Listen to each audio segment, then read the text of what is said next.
ಚರ್ಚೆ ವಸ್ತುನೇ ಇಲ್ಲ. ಬಿಜೆಪಿಯವರಿಗೆ ಇವತ್ತು ಅರ್ಜೆಂಟಿಗೆ ಹಣ ಬೇಕಾಗಿದೆ. ಚರ್ಚೆ ವಸ್ತುನೇ ಇಲ್ಲ.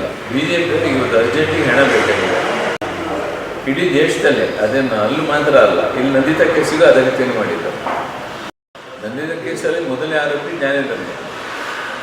ಈಗ ಅಲ್ಲೇನು ನಾನು ಹೋಗಿದ್ದೆ, ಅಲ್ಲಿ ಅವರ ಘಟನೆ ನಡೆದ ಸ್ಥಳಕ್ಕೆ ಅವರು ಗುಜರಾತಿಗೆ ಹೋಗಿದ್ರು. ಶಾಸಕರು ಊರಲ್ಲಿ ಇರಲಿಲ್ಲ, ಗುಜರಾತಿಗೆ ಹೋಗಿದ್ರು. ಅವರ ಕಮಿಟಿಯ ಇದಕ್ಕೆ ಅಧ್ಯಯನಕ್ಕಾಗಿ ಅವರು ಅಲ್ಲಿಗೆ ಹೋಗಿದ್ರು, ಬರೋಕ್ಕಾಗಿರಲಿಲ್ಲ.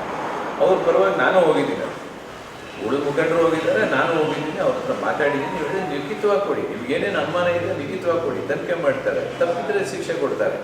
ಅನಾವಶ್ಯಕವಾಗಿ ಗೊಂದಲ ಯಾಕೆ ನಿರ್ಮಾಣ ಮಾಡಬೇಕು? ಮತ್ತು ನಾನು ಹೇಳತಕ್ಕಂಥದ್ದು ಏನಂದರೆ, ಪರಿಹಾರ ಕೊಡ್ತಕ್ಕಂಥ ಇಡೀ ಪ್ರಪಂಚದಲ್ಲಿ ಎಲ್ಲ ಸರ್ಕಾರಗಳು ಯಾವ್ದಾರ ಅನಾಹುತ ಆದಾಗ ಸರ್ಕಾರದ ನೈತಿಕ ಜವಾಬ್ದಾರಿ, ನಾವು ಆ ಕುಟುಂಬದ ಪರವಾಗಿ ಇದ್ದೀವಿ ಅಂತಕ್ಕಂಥ ಜವಾಬ್ದಾರಿಗೆ ಒಂದು ದೇಣಿಗೆ ಕೊಡ್ತಕ್ಕಂಥದ್ದು ಮನುಷ್ಯ ಸ್ವಭಾವ.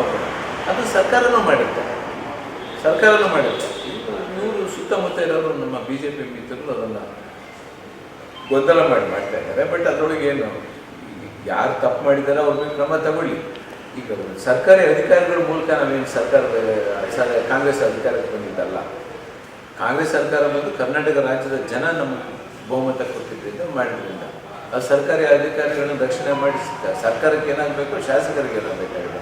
ಯಾರು ತಪ್ಪು ಮಾಡ್ತಾರೋ ಅವರಿಗೆ ಶಿಕ್ಷೆ ಆಗುತ್ತೆ, ಮಾಡಲಿ. ತಪ್ಪು ಆಗದಿದ್ರೂ ಶಿಕ್ಷೆ ಕೊಡಬೇಕು ಅನ್ನೋ ಉದ್ದೇಶ ಅವ್ರಿಗೆ ಯಾರಿಗಾರಿದ್ರೆ ಅದನ್ನು ನನಗೆ ಗೊತ್ತಿಲ್ಲ. ಈ ರೀತಿಯ ನಾವು ಯೋಚನೆ ಮಾಡಿದ್ದೀವಿ. ಅದರೊಳಗೆ ಶಾಸಕರಲ್ಲಿ ಯಾವುದೇ ರೀತಿಯ ತಪ್ಪಿರೋಕ್ಕೆ ಸಾಧ್ಯನೇ ಇಲ್ಲ. ಸ್ವಲ್ಪ ಅನುಮಾನಾಸ್ಪದ ಇದ್ದರೆ ಅದನ್ನು ಸಸ್ಪೆಂಡ್ ಮಾಡ್ತಾರೆ. ತನಿಖೆ ಆದಮೇಲೆ ತಪ್ಪಿದ್ರೆ ಕಾಯಂಗೊಳಿಸ್ತಾರೆ, ಸಸ್ಪೆನ್ಷನನ್ನು ಮತ್ತು ಶಿಕ್ಷೆ ಒಳಪಡಿಸ್ತಾರೆ. ತಪ್ಪಿಲ್ಲ ಅಂತಂದರೆ ಅವ್ರು ಬಿಡುಗಡೆ